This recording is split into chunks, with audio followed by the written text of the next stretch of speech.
Chers téléspectateurs, bonjour, bienvenue sur JMTV+. Nous nous sommes déplacés aujourd'hui au cœur de Paris pour rencontrer un avocat réputé sur la place parisienne qui est désormais avocat d'un homme politique en ce moment incarcéré au Cameroun. Il s'agit de Maître William Bourdon. Bonjour Maître. Bonjour. Comment allez-vous? Ça va très bien. Très très bien, avec la chaleur. Oui. Bon, j'ai pour coutume de serrer les mains de mes invités, sinon Enchanté. on pourrait me le reprocher. Enchanté. Merci d'avoir accepté de nous recevoir. Je sais combien votre emploi de temps est serré. Alors vous allez me le confirmer, Maître, vous êtes toujours l'avocat parisien de Christian Penda Ekoka. Oui, je le suis avec Maître Stéphane Brabant, le bâtonnier Charien Bournazel et évidemment mes confrères camerounais. Ça fait partie de la philosophie de ce cabinet, d'essayer de se mettre aux côtés de ceux qui sont persécutés, opposants, dissidents, journalistes, en Afrique et ailleurs, quand il faut l'objet, comme c'est le cas de notre ami, d'une procédure, de notre point de vue, absolument inique, arbitraire, et qui n'a pas d'autre but que lui et ses amis de le bâillonner et de le faire taire. Vous allez peut-être m'ajouter à votre liste, car je suis peut-être dans l'axe du mal, pour certains, pour tous. Hein, je vous le dis, je reçois des coups de fil terribles, mais bon. Tout récemment, deux de vos confrères, le vice-bâtonnier Basile Ader et Maître Stéphane de Navassel, se sont rendus au Cameroun et ont essayé de rencontrer M.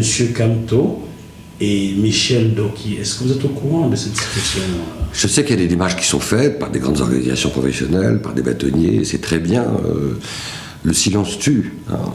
Laisser des gens pourrir dans des geôles en se résignant au silence, c'est inacceptable, parce qu'on devient complice de ceux qui ont tout à gagner à ce silence. C'est-à-dire maintenir une espèce de voile éternel sur leur forfait et sur ces embastillages insupportables. De ce point de vue, le Cameroun est une forteresse. Hein.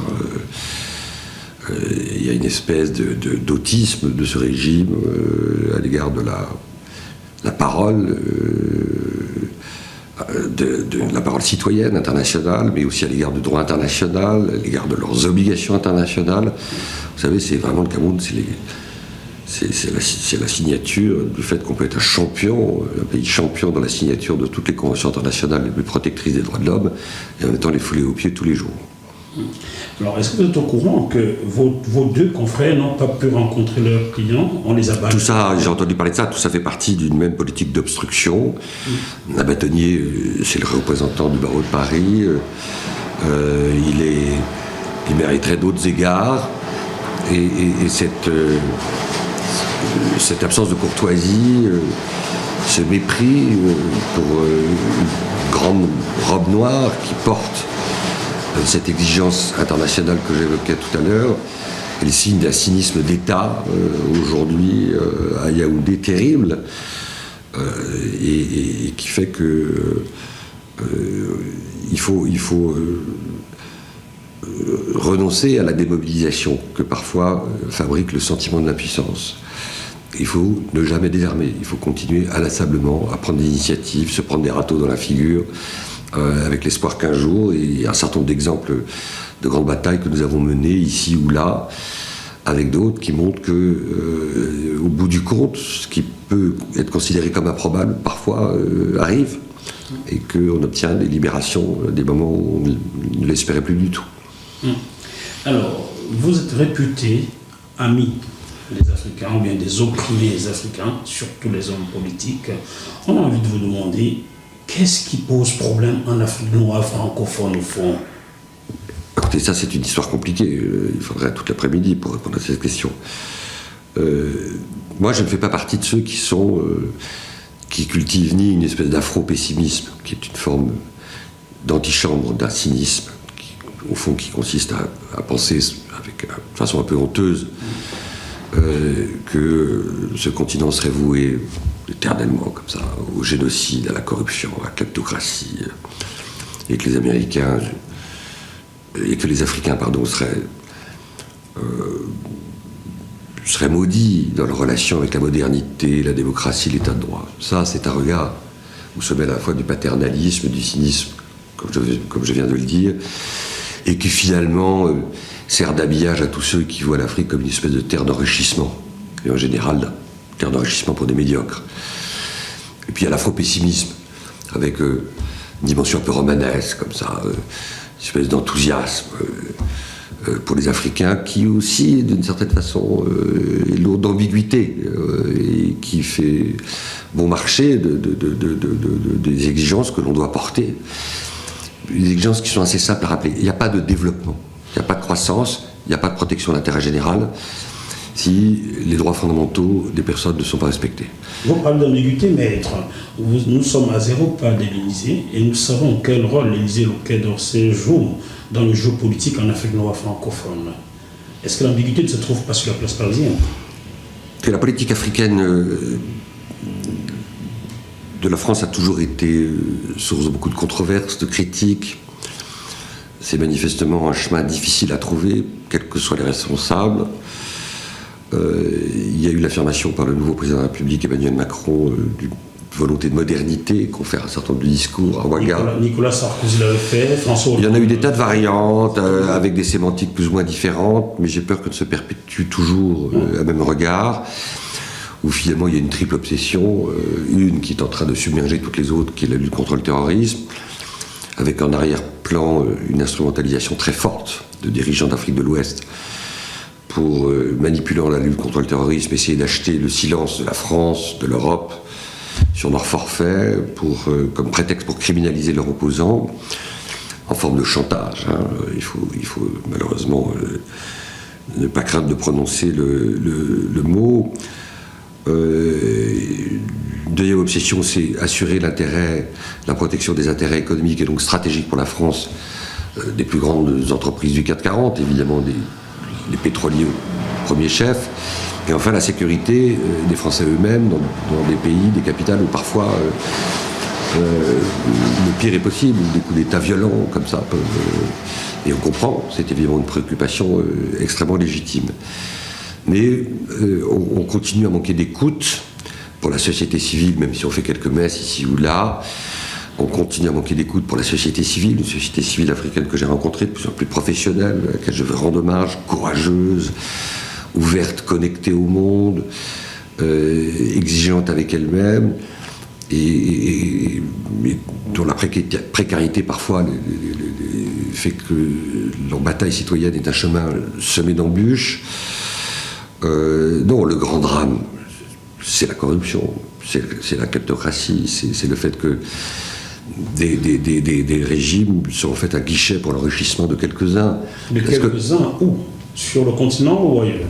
De quelques-uns, avec évidemment quelques complices, quelques séides, certains qui viennent comme ça manger dans la mangeoire de l'argent sale. Mais laissez-moi insister sur le fait qu'on mésestime à quel point la corruption est un facteur de terrorisme. C'est-à-dire que cette image totalement dégradée de ceux qui devraient incarner l'intérêt public, la désaffection pour la chose publique, le sentiment de déshérence, et si on rajoute à ça évidemment la pauvreté, tout ça fait des gisements pour les recruteurs de boules de feu, ici ou là. Donc il y a une politique court-termiste en Afrique.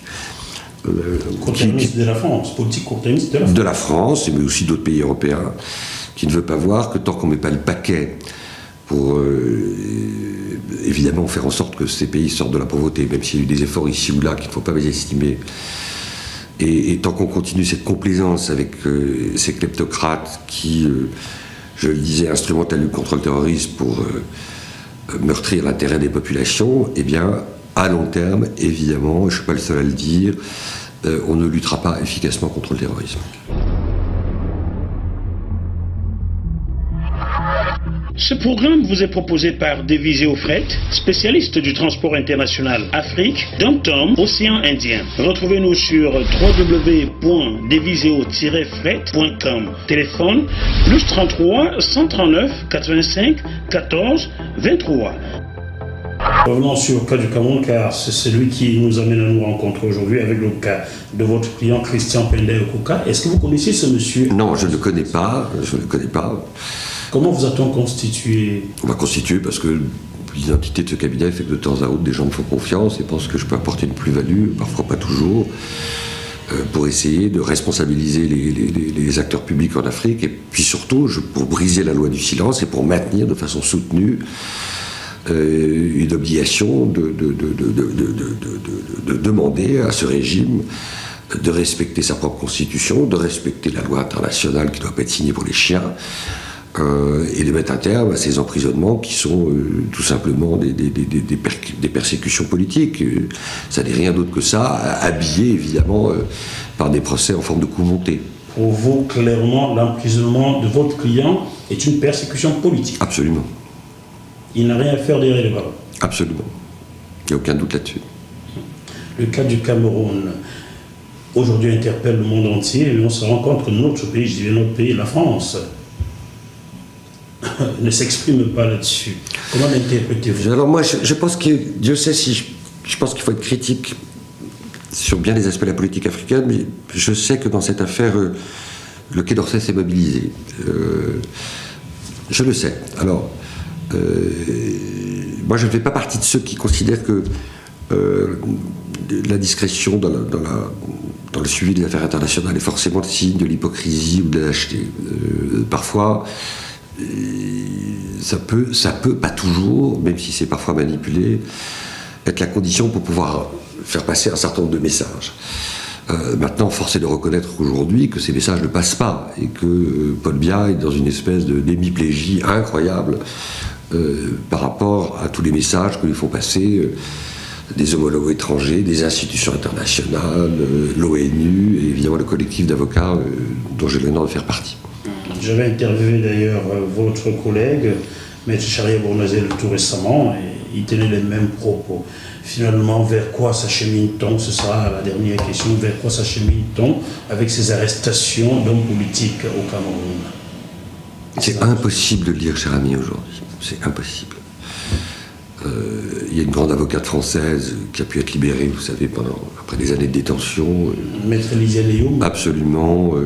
Personne n'y croyait. On pensait qu'on n'y arriverait jamais. Puis finalement, Charia Bournazel, qui s'est beaucoup investi, avec d'autres, a réussi à obtenir sa libération, mais elle était française. Donc il y avait évidemment un levier.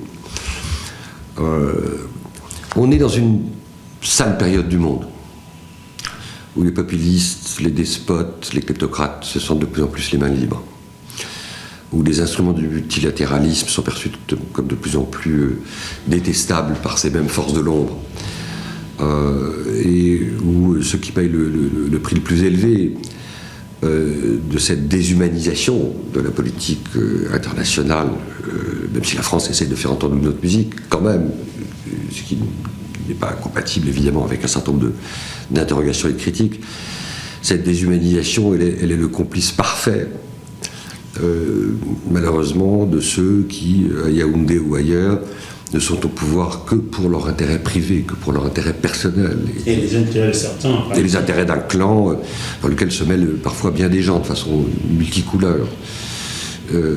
Mais vous savez, la lutte pour les droits de l'homme, c'est une bataille sans fin. C'est une bataille où on alterne des moments de découragement, d'épuisement, et puis des moments d'espérance.